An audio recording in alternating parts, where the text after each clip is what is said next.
So this is an exciting abstract. And, with the emergence, or I don't know if emergence is the right term, but with the creation of two different guideline committees now. So we have the World Health Organization, or WHO, with the 5th edition that just came out in 2022. And then we have the International Consensus Classification, the ICC/ELN guidelines for AML. There's renewed interest in looking at blast enumeration or variant allele frequency cut points for defining the different disease entities. And there's actually it's not very common that you find NPM1 mutations in what we would say are chronic myeloid neoplasms, MDS, MPN, things of that nature. It's probably maybe 1% to 2% of cases. But the question we wanted to answer here is that currently ICC and the ELN guidelines specify for something to be defined as NPM1 mutated AML, it should have over 10% blasts either in the peripheral blood or the bone marrow.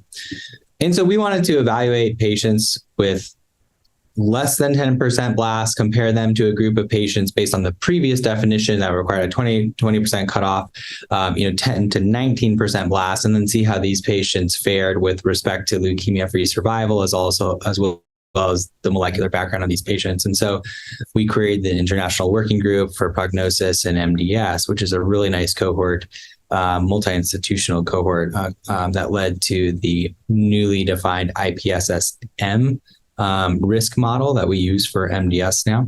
And we evaluated patients with pathogenic NPM1 mutations. And so we identified 38 patients out of over 3,000 patients. So again, not very common. And then we evaluated differences in the molecular landscape between patients with less than 10% blasts to greater than 10% blasts, which essentially were not AML, so they 10 to 19% blasts. And there was no major differences between the two groups, with respect to the molecular landscape. One would think that maybe more active signaling mutations in genes, NRAS, KRAS, PTPN11, things of that nature would be more frequent in the higher blast group, but we didn't see any differences there. And then importantly, we didn't see any difference with respect to transition to acute myeloid leukemia. So leukemia-free survival was not statistically different between the group. And so this data would suggest that patients with NPM1 mutations should be considered as acute myeloid leukemia, even if they have low blasts. To further evaluate this, we then identified a cohort of patients, a little over 300 patients treated with lower intensity therapies with AML. So decitabine or azacitidine from the UK NCRI trials. And we compared outcomes in NPM1 mutated patients receiving lower intensity therapy, which ended up being about 87 patients. So a minority of the patients in the overall UK NCRI study consortium.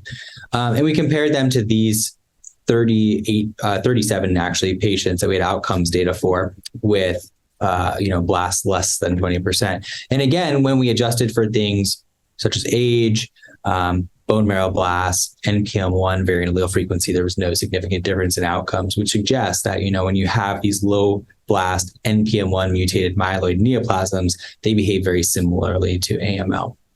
And so that was a nice finding. These it's not necessarily a novel finding in and of itself. There's been previous publications on this, but the cohorts are all small. And so it's nice to see this work be very much in line with previous published data that further supports the evidence of this. The second part of the NPM1 mutated project that we like to present at ASH is with the revision of the ICC ELN guidelines. We now have a class of mutations that are considered adverse risk, and these are myelodysplasia-related gene mutations, and they're essentially a molecular signature for patients that have more of a secondary type like AML.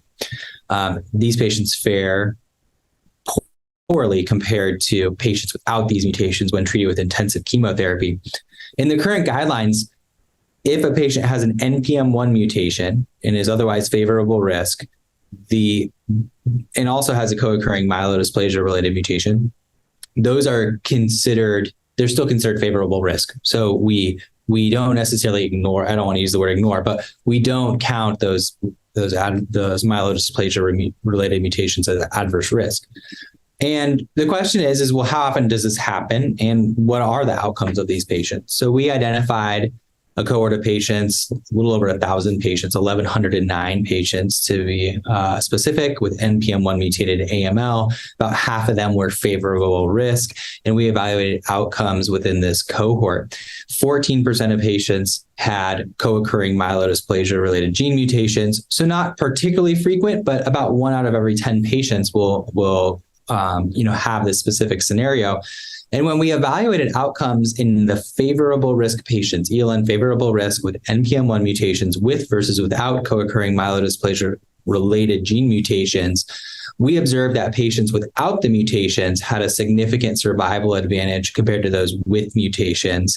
And this was true after accounting for treatment intensity, using a dichotomized age cutoff of around 60 years, because we know older patients with NPM1 mutations tend not to do as well as baseline hematologic parameters. And so in summary, patients with NPM1 mutated AML with a co-occurring myelodysplasia-related gene mutation had outcomes that, when we compared them across all ELN risk groups, were similar to patients with ELN intermediate risk AML. And so we'll see. We feel that this better informs the guidelines and hopefully will be confirmed in other study populations in an independent fashion.